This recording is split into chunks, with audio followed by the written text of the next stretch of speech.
ইউনুস নবী আল্লাহর উপরে ভরসা করিয়া নদী থেকে যখনই ঝাঁপ দেয়, ঝাঁপ দিতে দেরি হয়, একটা বড় মাছ ইউনুস নবীরে খাইতে দেরি হয় না। মূলত কুদরত কার? এ পরীক্ষাগুলো কার? ইরাকের বিখ্যাত জনপদের মধ্যে ইউনুস নবীকে আল্লাহ যখন মায়া করে পাঠায়া দিলেন, ইউনুস নবী আল্লাহর আদেশ পাইয়া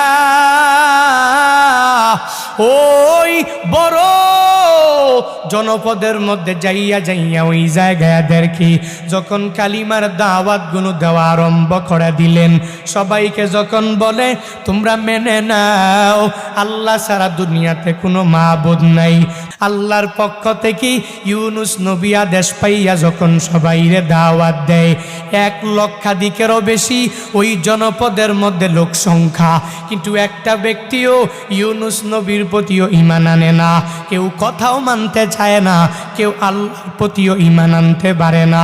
ইউনুস নবী বড় পাগল পারা হয়ে গেলেন, যাবে কই?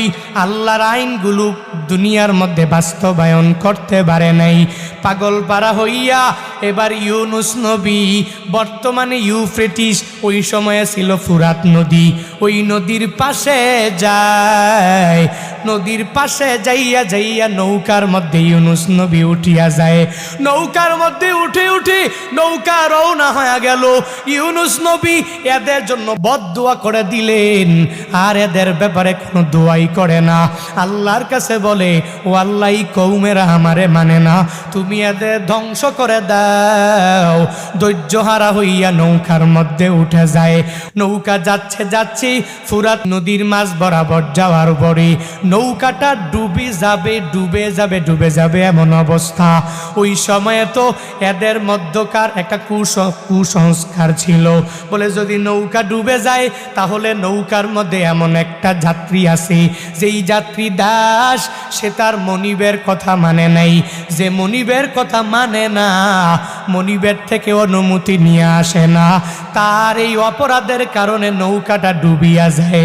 এবার তারা সবাই মিলিয়া ওই নৌকার মধ্যে একটা দাসকে বেছে নেওয়ার জন্য তারা লটারি দেওয়া আরম্ভ করে দিল। এতগুলো মানুষের মধ্যে লটারি দিয়া দিল।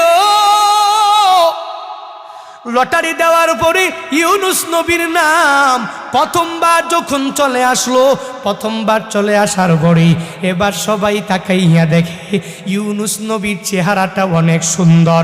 এই লোক কশিনকালেও তার মনিবের সাথে অপরাধ করে আসতে পারে না, এই লোক কশিনকালেও অকৃতজ্ঞ হতে পারে না। ওই নৌকার মধ্যেই এই লোকেরা বলে, আপনি কি কোত্থেকে আসলেন? আপনার চেহারা এত সুন্দর, আপনাকে অপরাধী মনে হয় না, আমরা আপনাকে এই নৌকা থেকে ফেলাইয়া দিতে পারি না। ইউনুস নবী এদের জানিয়ে দেয়, আমি তো অনেক বড় অপরাধী। কারণ ইউনুস নবী জানে আল্লাহ ইউনুস নবীরে ওই জনপদের মধ্যে পাঠাইলেন। জনপদের লোকেরা ইউনুস নবীর প্রতি ঈমান আনে না, এজন্য এদের প্রতি রাগ করিয়া মনিবের আদেশ না মানিয়া ইউনুস নবী নৌকার মধ্যে চলে এলেন। তিনি তো মনে মনে ভাবে, আমি তো দুনিয়ার কোনো মনিবের সাথে অপরাধ করি নাই, আমি আমার মাওলার সাথে অপরাধ করে ফেললাম। তাদেরকে বলতে লাগলো, যদি তোমরা দেখো আমার উপর দিয়া ভালো, কিন্তু আমি মনিবের সাথে অপরাধ করেছি। এরপরে ওই লোকেরা ইউনুস নবীর জন্য কি পরিমাণ পাগল ভাড়া হয়ে গেল। তারাই সবাই বলতে লাগলো, না না,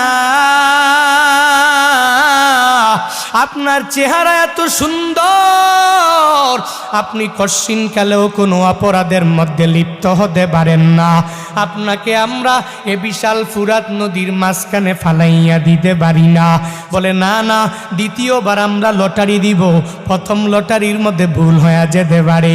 দ্বিতীয়বার যখন লটারি দিল, দ্বিতীয়বার লটারির মধ্যেও নাম চলে আসলো ইউনুস নবীর নাম।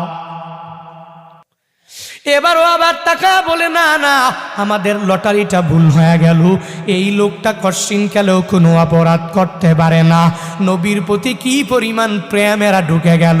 দ্বিতীয়বার লটারি দিয়া দিল, এবার তৃতীয়বারও যখন লটারি দিয়া দিল, এরপরেও ইউনুস নবীর নামটাই যখন চলে আসলো। প্রথমবার লটারি দিয়া দিল, প্রথমবার ইউনুস নবীর নাম, দ্বিতীয়বার লটারি দিয়া দিল, এরপরে ইউনুস নবীর নাম, তৃতীয়বার লটারি দিয়া দিল, এরপরেও ইউনুস নবীর নাম, তিনবার যখন লটারি দিয়া দিল, এরপরও এরা বলে আপনার মতো মানুষ কশ্চিনকালেও অপরাধ করতে পারে না। এ বিশাল নদীর মাঝখানে আমরা আপনারে ফালাইয়া দিতে পারি না। তারা যখন বলে ফালাইয়া দিতে পারবে না, তখন ওই পরিস্থিতিতে উনি মনে করলেন এই মানুষগুলো আমি একজনের জন্য তারা পড়িয়া মরিয়া যাবে। ইউনুস নবী আল্লাহর উপরে ভরসা করিয়া নদী থেকে যখনই ঝাঁপ দেয়, ঝাঁপ দিতে দেরি হয়, একটা বড় মাছ ইউনুস নবীরে খাইতে দেরি হয় না।